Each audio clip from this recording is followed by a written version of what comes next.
What is up, sports fans, and welcome back to another episode of Pez's Picks. You might be seeing us on your feed saying, wait a second, why is there a show here on Wednesday? This is normally a Thursday show.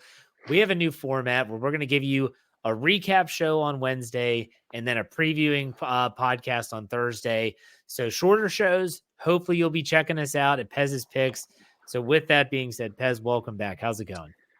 Jeff, we survived week one. A little bit below 500. We're angry, Jeff. We're angry. We want more. I feel like we got screw job, Jeff. The FFSN legal department is hot. They're on this. With college, Jeff, we had our top quarterback. We're up 17-0 in Utah.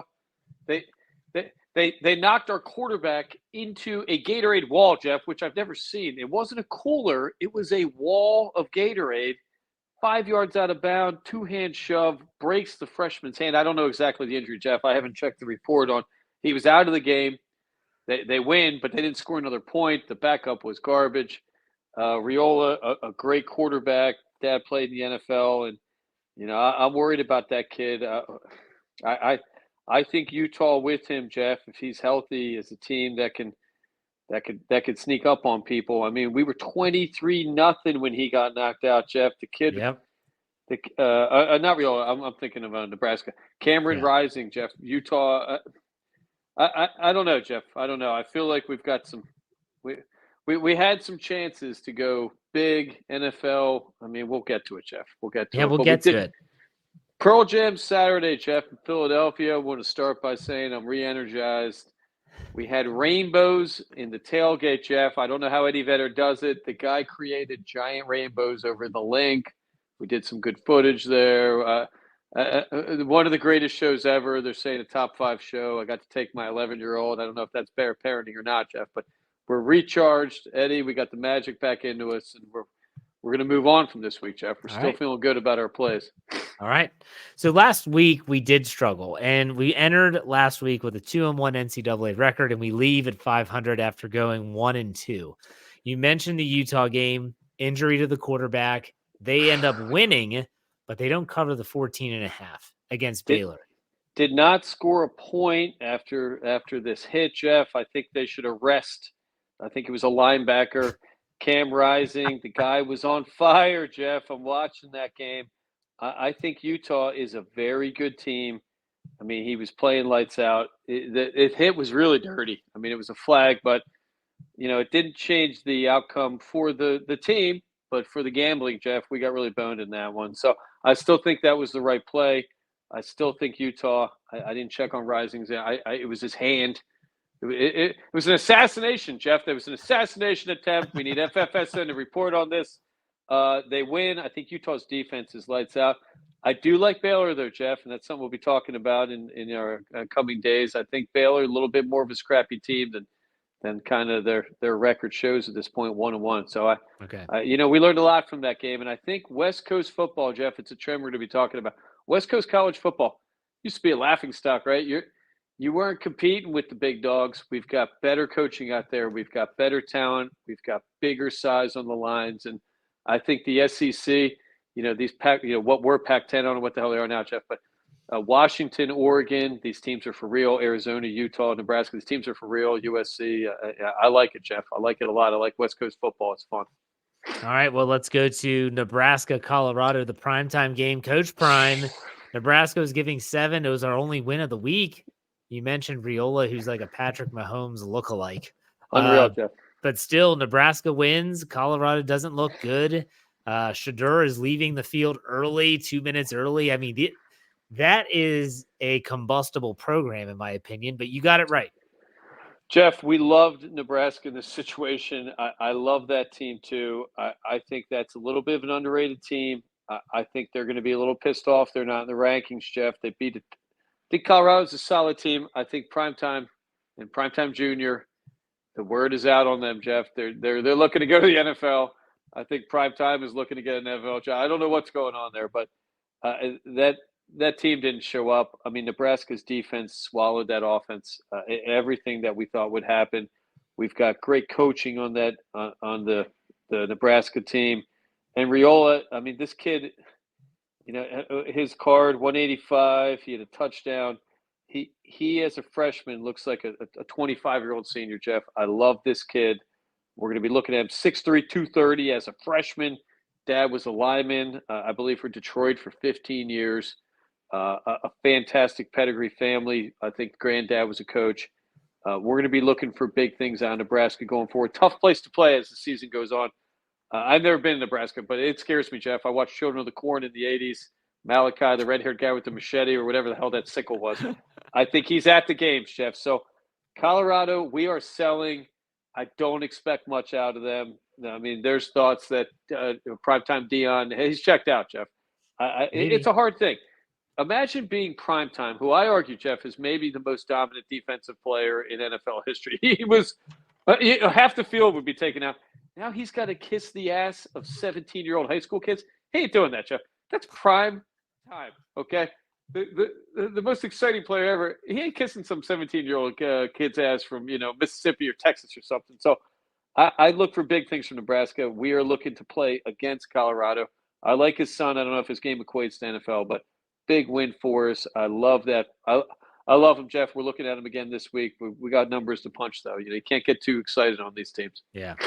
Now, last week in week 1, we actually were able to win some games with huge spreads. They did not provide wins for us this week. You talk about Utah 14.5, Alabama 31.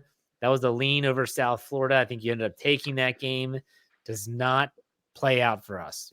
Bama, I don't know, Jeff. I think we got a little bit of a hangover game there. They came on at the end. They put up like 40 points in the last quarter. I don't know, it was some explosion, but it was pretty tight in the third quarter. I think it was a one-possession game. And I think that's going to happen. I think what we're seeing in college football is almost this, it's a new type of thinking. You don't have to win every game. Of course you want to. You want a higher seed. We're looking at 12-team playoff. I think this is a learning year for everybody involved, Jeff, where they don't have to the pressure of every game's a national championship, right? Where you might lose 2 games and still might get in, but you don't want to. So it seemed a little conservative, Bama. And they came off an explosive game. And it's tough. College football, the first couple of weeks is a learning phase. What we're learning, Jeff, nobody's safe. Notre Dame, maybe they're a fraud, Jeff, right? I mean, yeah. Northern Illinois, right? I mean, yeah. I had a buddy that played soccer there. He was on a full scholarship. They canceled the soccer team, Jeff. He ended up at my small school in New Jersey. So I'm not a sports school, in my opinion, right? I don't know if they brought soccer back ever, Jeff. So they just closed the program on them. I can't believe that game. I mean, that might be the upset, special of the year. I don't think anybody in the country had Northern Illinois. Maybe I'm missing something. Georgia Tech losing at Syracuse. I'm proud of ourselves, Jeff. We really wanted to take that game. That game to me, though, when I really looked at it, Georgia Tech coming off a huge win, going to 2 huge wins, going to Syracuse. You don't think much of that team. I've been to Syracuse, Jeff. I played soccer there. Horrible school. It's in this area of the country that has no mountains, and they get 50 feet of snow. So it's cold, it's slow, it's a long ride, and they got snuck up on. And Georgia Tech, I still think is a solid team. They'd have to win out, I think, to make the playoff, and I like the quarterback still. But you have to tread lightly, Jeff, in these early weeks in college, and we're learning as we go. And with so many transfers, we're still trying to figure out who's playing where, who's starting where. But things are starting to settle out a little bit. Michigan looked like a fraud to me, Jeff, and Texas looked better than I think they were going to be. And Georgia's Georgia. So, I mean, what are we going to do with Georgia? You can't bet against them. Tough to bet for some of these teams early on when they're laying 40 and 50 points. So, and this week's a weird one. You're going to have some weeks off. And I like this format, Jeff. We're seeing good teams play each other that never used to play each other. The fact that Michigan's playing Texas in week 2, I think that's awesome. And that's what college football is about. And I think there's a chance we could see some, schools that, we didn't think we're going to get to this playoff, maybe get in there. Some of these West Coast teams. I think Arizona's got an outside shot. The Utahs, the Nebraskas, I think are teams that we could see sneak in there. And I don't know what's going to happen. It's going to be a different coaching. It's going to be more, Jim Boeheim, Syracuse coach, not to beat on Syracuse, but he was the greatest NCAA tournament coach ever who generally wasn't great in the regular season. So I think we're going to have to really look at preparation, coaching, one-on-one coaching matchups where you're going to maybe change your team or your strategy going into these games. And I love it. I think college football is doing it right this year. It's the most exciting season we've ever had. I love it, Jeff. Yeah. And so make sure you check out tomorrow. We're going to do a separate podcast for our picks this week, but let's talk about the NFL week 1. When all was said and done, you took some extra plays. You did take the Jets and 49ers game. You added in the Steelers and Falcons. We end up 2-3 on the week. Not a good week in the NFL. Let's start off with your Birds. They didn't start off great. I was watching some of that game, and the footing was awful. The field sucked. But they find a way to cover. They beat the Packers. Jordan Love gets hurt. What do you think? Well, being a soccer guy, Jeff, I didn't think of this going into it, but soccer players like a small, kind of like a fairway type of grass and a hard field. You want the field hard because you want to play the ball on the ground. You want to roll properly. It's Brazil, Jeff. They don't know what the hell American football is. So that field was so hard and slippery. And it reminded us of the Super Bowl when the Chiefs watered the field down, Jeff, and they screwed us, the Eagles. That's an investigation FFS said still working on. We haven't heard anything. But I think field, no field, the Eagles are a better team than they were last year. Coaching is better. Jalen did not play well in the first half. I don't know what he was doing. I think he was trying to throw the game away in the first couple drives. I don't know what that guy was doing. But Saquon Barkley, talk about the best free agent pickup, maybe in Eagles history. Maybe in league history, Jeff. Dominant from Saquon. My friends, my Philly jabronis, why just give him the ball, Jeff? Why were they getting creative? Just run it up the middle. And that defense looked better. The defensive line looked better. I love Cox, but I think letting go of him kind of opened the door for some of these other guys. We knocked the quarterback out. I think Green Bay is a great team. I think Green Bay, top 3, top 4 NFC team. I think the Eagles put themselves back, and I don't know what kind of melodrama happened with that team, Jeff, but they are happy. We spread the ball around. AJ was happy. Jalen kind of came on. A little bit of concern, Jeff, here in Philly. Jalen Hurts got banged up last year. He still looks slow, Jeff. And that guy had a first step like a Michael Vick, like an AJ Johnson, right? And he did not have a first step quickness, and he seemed to be slow in his maneuvering. We're a little concerned about him physically. I haven't heard anything, but that's something we're going to keep an eye on. And when a quarterback's banged up and a step slower, you a tenth of a point in your 40-yard dash determines Hall of Fame and not making a team in the NFL. So I don't know if Jalen Hurts has got the running legs he used to. It's something we're going to keep an eye on. Pittsburgh Steelers, Jeff. Once I saw that quarterback change, Jeff, I don't know. You're a Pittsburgh guy. They knew this guy was starting, right? That was a bunch of BS, man. Well, give me a break. No, hold on. When Russell Wilson shows up on the injury report on Thursday, then I knew Fields was probably going to play. Up until then, I did not think Fields was going to play. Hey, Tomlin didn't want to lose the team, Jeff. He played his better quarterback. When a quarterback is scrapped on the day of a game or a star player, generally the opposing team is the one that has the letdown. I've been around this in sports too. When you prep for a game and you prep for a star, and Russell Wilson, the guy's still a star. And then all of a sudden, the defense hears we got the backup. They probably changed some things. That's an exhale.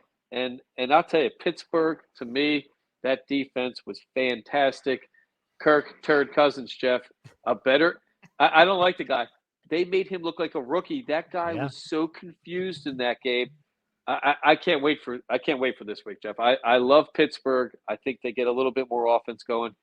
I just wish they got Ayuk. I think that team would have been dynamite. Well, but let's not bring that up again. Well, I don't think they offered him enough. I think they cheaped him, Jeff. You're still throwing him $35 million a year. That's fine. I'm not paying. I'm not writing the checks. We're kicking ourselves a little bit, Jeff. We then go to Tennessee, Chicago. At one point, deep in the second half of the early games, we were looking at 4-0 week, Jeff. I hurt my shoulder. I'm patting myself on the back. I was reminded, it's the NFL. We talked about it a little bit before we came on air, Jeff. Never in my gambling life. And this NFL ticket, Jeff, it's fantastic. I got the 3 games going on my ticket. 2 games within a minute, I see blocked punts for touchdowns. We talk about it a lot, Jeff. You give up a block punt for a touchdown. You ain't covered. That's it. Forget about it. Now, Tennessee, Jeff, I've never heard of a team up 17-0 in the second half, lose 24-17. I don't think Chicago scored an offensive touchdown. Chicago was terrible, Jeff. I still think that was our best bet of the week. We nailed it. I'm looking at that game going, man, Pez's picks, we're geniuses. Everything's clicking. Block punt for a touchdown. The denim rider, Jeff, Will Levi, he is Levis, Jeff. He is not the denim rider. I don't know if you watched it, Jeff. He was falling over, throwing the ball over his head twice. He might have gotten paid off. FFSN legal team. Will Levis, horrible. The coach even said, I think we would have won if we punted on first down. They definitely would have, Jeff. Chicago, I think we're seeing, you know what we're seeing? Rookie quarterbacks, I don't care what your pedigree is coming out of college, you're going to struggle. And we got a lot of rookies. I'm kicking myself. We didn't bet against Denver. I'm kicking myself. We didn't bet against every first top 10 quarterback pick that was starting. They all looked terrible. I think the best one, and we're still talking about, I think Mike Penix Jr. will be starting for the Atlanta Fraud Cons sooner than later. I wouldn't be shocked if we see Kirk Cousins traded, Jeff. And he's still got some game left, and there are a lot of teams looking for a stable quarterback. I could see the New England Patriots picking up a third cousin and being a good team. I really could. I wonder if that's going to be happening. I want to get your take on the last two games before we wrap up the show here. And the Texans and Colts, the Texans win, but they don't cover 29-27. Block Anthony punt Richardson for a touchdown, Jeff. I mean, what is going? And I talked about Coach KT Smith, yes. Our head coach of FFSN. I said, when you give up a special teams touchdown in the NFL, they should fire that guy. He goes, absolutely. I mean, you can't miss blocking assignments on punts. I loved Houston. I still don't like the Colts, Jeff. I don't know if that quarterback, I'm not sold on him yet. I mean, he threw a back foot 65-yard throw, which is amazing, but he still looked like a rookie. CJ Stroud, I mean, this guy's special, Jeff. And, tough road game, Indianapolis Colts. I mean, that stadium, that dome. You ever been to Indianapolis, Jeff? I've been there. Nope. It's the worst city I've ever been in America. I was depressed driving into the city. I'm like, oh, my God, it's just dark. I feel like it rains there every day. A tough place to play inside that dome. It's horrible, Jeff. I don't know. It's terrible. They say the owner is into some fun stuff. I don't know if he goes to the games anymore, Jeff Irsay, but that team, I'm selling, Jeff, and I'm still on Houston. They got up too early, and I'll give it to them. We kicked ourselves. We broke our rule, Jeff. When you take too many road teams, it tends to hurt you, and we paid the price for that this week. With our Jets pick, we picked up on Monday. I'm shocked you took that game. I swear, when we did our podcast last week, I even wrote next to it, game day decision. And I check Instagram and I see it at Pez's Picks. You can check him out on Instagram and Twitter. We're taking the Jets. I'm like, oh, God, he's taking the Jets. And I don't know why. I didn't have a good feeling about that one. 4-19 Super Bowl losers were going into that game against the spreads in the last 20-some years. 17.5% cover rate for Super Bowl losers. The data was there. And, of course, we're going to take losses. Our system's going to be based on data. I didn't love the play. Had McCaffrey, had they announced that earlier, I don't think I'm taking that game. That's true. I think a little bit of that happened with just like with the Steelers where, the focal point all week had to be to stop McCaffrey all summer, right? I mean, they had to focus. We're going to stop McCaffrey, make Purdy beat us like everyone's doing now. And then that guy doesn't play. They looked a little flat. And, Aaron Rodgers, I don't know, Jeff. What was I thinking? I got too excited. I fell for the data, Jeff. I'm not going to let that happen again. 2-3, though. We're not too upset about that. I have a buddy, the Yogi, we talk about a lot, Jeff. He does not bet week one. Week one, he says, we should just watch. And that's probably a good policy, but that's no fun, Jeff. Pez's Picks, we got to pick the big games. We're a game below 500 on both sides of the pigskin. I'm not too unhappy about it, Jeff. And this is a season-long thing. We're not just playing bingo. I think our system worked, and if not for 2 block punts, I think we're probably 4-1, Jeff. So I'm not upset about the system, and I liked a lot of what we saw. All right, so we will be back tomorrow. We're going to be talking all about our upcoming picks in both college football and the NFL. In the meantime, Pez, stay safe. I'm going to try, Jeff. I'm going to try. All right. Later.